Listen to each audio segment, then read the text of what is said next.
We will chase the corrupt everywhere in Sierra Leone and recover what they stole.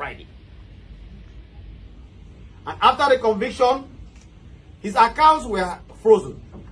We froze his accounts. One of them had 800 million inside, another had 12 million in, the other one had about 160 million in. We froze all of it. After he stole this money, just like the other gentleman, Corker, who has run away to the US, he ran away to Dubai. Whilst he was in Dubai, we just make sure we close every tap that he will have access to money. And he got strangulated in Dubai because he did not even have money to eat. Because of that strangulation, his lawyers came to me and said, this man will die in Dubai if he does not come back. I said, okay, let him come back. But when he comes back, I am going to charge him. And after charging him, we are going to make sure we render him bankrupt, so he does not benefit from his crime. But he will also have to cooperate with us for us to go after every other person involved in that crime. And that is how he came back from Dubai to Sierra Leone.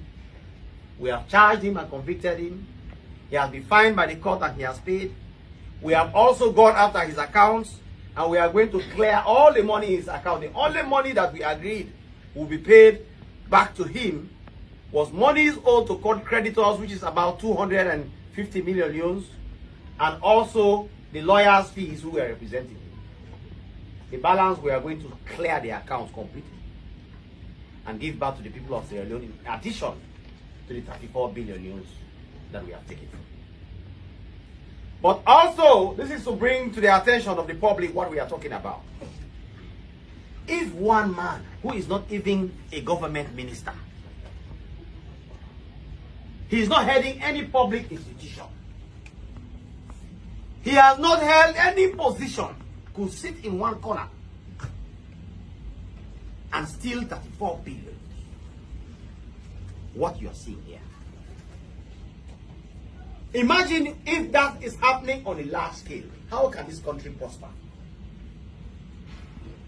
Where will the government get money to build schools, hospitals, roads, provide for the children, ensure that we have electricity, ensure that we feed ourselves, ensure that the governance architecture operates properly? And this is why, from time to time, we have brought things like this to your attention as the public to see what we are talking about, because we are dealing with a country where illiteracy is high. When we say somebody stole 34 billion euros, people don't even understand what that amount that is. This is just a small part of 34 billion euros that one man stole. That is what is on all this table, one man. This Salim Mansare, when he ran away and went to Dubai, we arrested his wife, and his wife came to my office.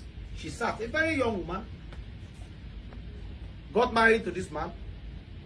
She does not even have a car. She sat in my office and said, it's been 3 days, I don't even have money to feed my children.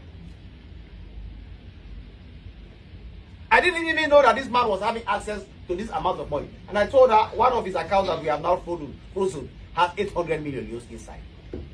She was shocked.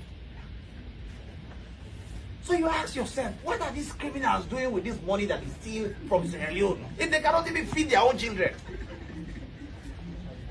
It's extreme wickedness.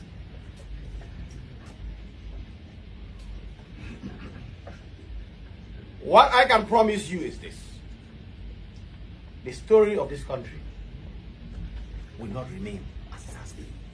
It will change.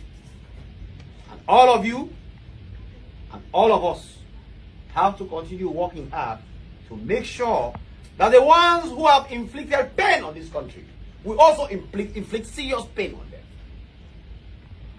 We make sure that they do not sleep. And we have to do this, God being our helper. This is not in any way to shock the minds of people. It's for people to see what has been happening in this country. How individuals place their own interest above the interest of the country, to continue to impoverish it, to make sure that the good efforts of other people are not seen. Although. But I am also calling on all Sierra Leoneans to join the efforts of good people to see how we can change this.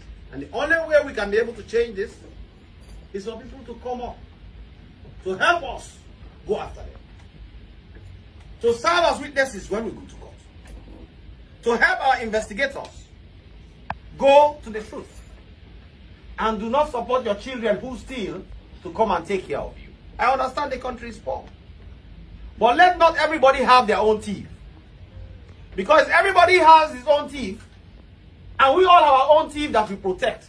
There will be a lot of stealing in this country. And the only thing that will happen is that the story of the country will not change.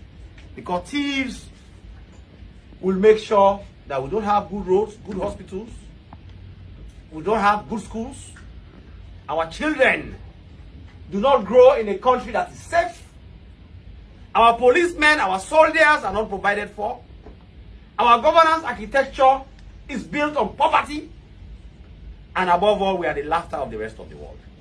Because they will say we have gold, diamond, bauxite, we have minerals, we have vegetation, we have educated people. All kinds of PhDs exist in this country. Our story is one of those that we should sit down and reflect on. Why are we here? But today, I am showing you why we are here.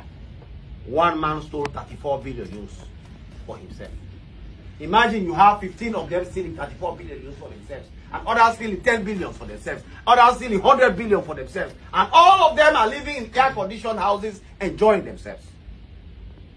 How would we progress? I leave you all to reflect on this as I now invite questions. Thank you very much.